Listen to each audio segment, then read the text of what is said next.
but times have changed. A problematic character with blue eyes, again.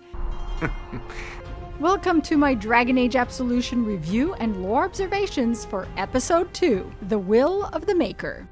So the episode begins and the bulk of the show takes place in Nessum. I had guessed it was somewhere in the Anderfels, but see, Nessum is situated on the borders of Tevinter, Navarra, and the Anderfels. So I wasn't very far. We are introduced to yet another problematic mage who is working in association with the Black Divine, who wants to study the Circulum Infinitus. I like the scene where he summons Memory. The voice of Memory sounds very much like the Hanar. Last and greatest work of Magister Amelia Pavis. Where there was only darkness, the Enkindlers gave light. Memory has the 3 eyes. When Memory becomes a demon, the demon looks very much like the Pride demon, but Memory calls itself Enmity. Beware, boy. Memory unheeded can only become enmity. Rosarin seems to want to use the Circulum without spilling blood. We know with blood magic it's a slippery slope, and Rosarin slips that slope fast and furious. The fast and the furious of blood magic. I also have a short about my thoughts and observations regarding the Circulum Infinitus being created by Amelia Pavis, so an ancestor of Dorian's. That's me, by the way. That's an interesting little tidbit of lore. It was very interesting how Memory became the demon, how Memory was struggling. I liked that development in that character. Even if that character only appeared in one scene, it felt like an important development. Also, Rosarin was very quick to go with force. For that episode, watching it, I was like, yeah, maybe ease up on that a little bit. Such power should never have been in mortal hands. And I'm like, well, there we go. You got what you asked for. This is what happens. Now deal with the consequences, my friend. Say nothing.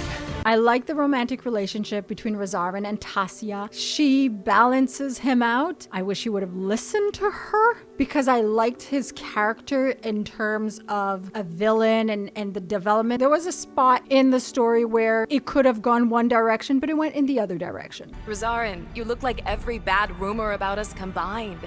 I still find it funny that Rosarin looks like Matthew Mercer in anime form, but Matthew Mercer voices Fairbanks. All right, one last time. Okay, so who is Fairbanks' wife? You know, my wife always says sarcasm doesn't help, but I never really understood that until now. Is it Clara from Dragon Age Inquisition? The one who was so enthralled by him? It would have been nice to develop Fairbanks a bit more with his past, who he really is. Does he have royalty in his blood? That would have been fun to explore. It might have brought people new to Dragon Age to want to play Dragon Age Inquisition, knowing that Fairbanks is in it.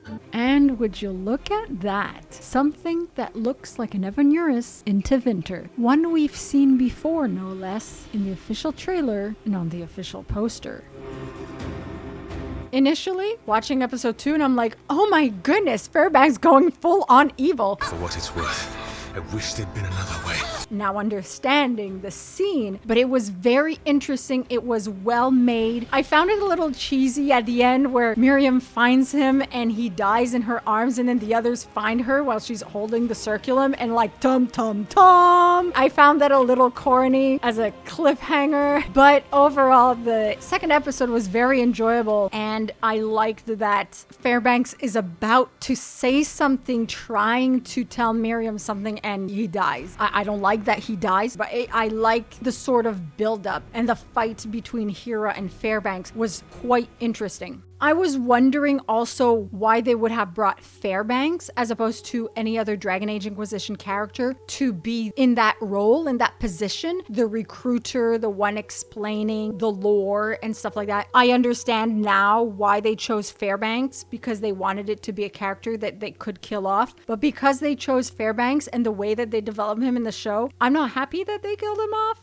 I'll be honest, but I get why they chose him as opposed to someone else. I think we're a little past that. And that's my little capsule for episode 2 of Dragon Age Absolution review and lore observations. I will have some for all the episodes. Oh, okay.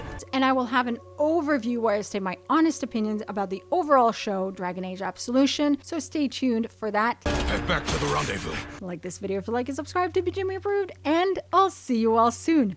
Masaranas.